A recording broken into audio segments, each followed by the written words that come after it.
अंजली संदीपला म्हणाली, संदीप, तू अभ्यासावर नीट लक्ष दे. आपल्यापैकी एकालाही नोकरी लागली तर आपलं आयुष्य सुखात जाईल.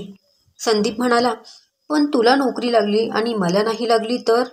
अंजली हसून म्हणाली, तरीही मी तुझ्याशीच लग्न करीन. माझं प्रेम खरं आहे. दोघं कॉलेजपासून एकमेकांना आवडायचे.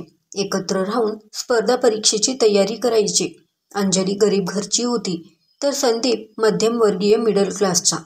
संदीपचा भाऊ सरकारी नोकरीत होता, तर कधीकधी आर्थिक मदतही करायचा. संदीप पुण्यात एका मित्रासोबत भाड्याच्या खोलीत राहत होता आणि अंजली एका प्रायव्हेट वसतिगृहात. दोघे कोचिंग क्लासमध्ये भेटायचे. त्यांनी बँक कर्मचाऱ्यांच्या भरतीची परीक्षा दिली होती.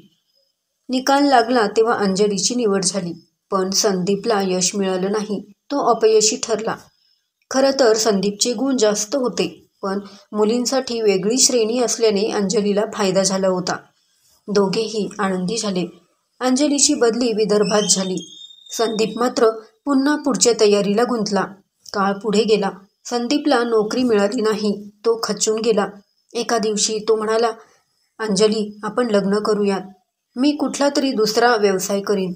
अंजलीने दुःखाने सांगितले, मी खूप प्रयत्न केले, पण माझे आई वडील तयार होत नाहीयेत. ते म्हणतात की मी बँक मॅनेजर झाले आहे, तर माझं लग्न एखाद्या बेरोजगाराशी कसं करायचं?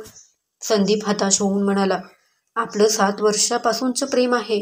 तूच म्हणाली होतीस ना, आपल्यापैकी कुणालाही नोकरी लागली तर आपण संसार उभा करूया. अंजली थंड आवाजात म्हणाली, बोलणं वेगळं असतं आणि वास्तव वेगळं. मी तुला 1.5-2 वर्ष वाट पाहायला सांगितलं होतं, पण तुझ्याकडून काही जमलं नाही. या काळात डॉक्टर, इंजिनियर असे कितीतरी चांगले प्रस्ताव आले मला, पण मी तुझ्यासाठी त्यांना नाकारलं. आता मात्र माझे कुटुंब माझं लग्न एका डॉक्टरशी ठरवत आहेत. तू मला विसरून जा. संदीप रडत म्हणाला, तुझ्याशिवाय आयुष्याची मी कल्पनाही करू शकत नाही. अंजलीने त्याला प्रत्युत्तर दिलं, जर तुझी बहीण बँक मॅनेजर असती तर तिचं लग्न तू एखाद्या बेरोजगाराशी लावलं असतंस का? हे ऐकून संदीपचं मन तुटलं. अंजलीचं लग्न डॉक्टरशी झालं. ती संसारात रमली, तर संदीप अजूनही अविवाहित आहे. नोकरी नाही, व्यवसाय नाही.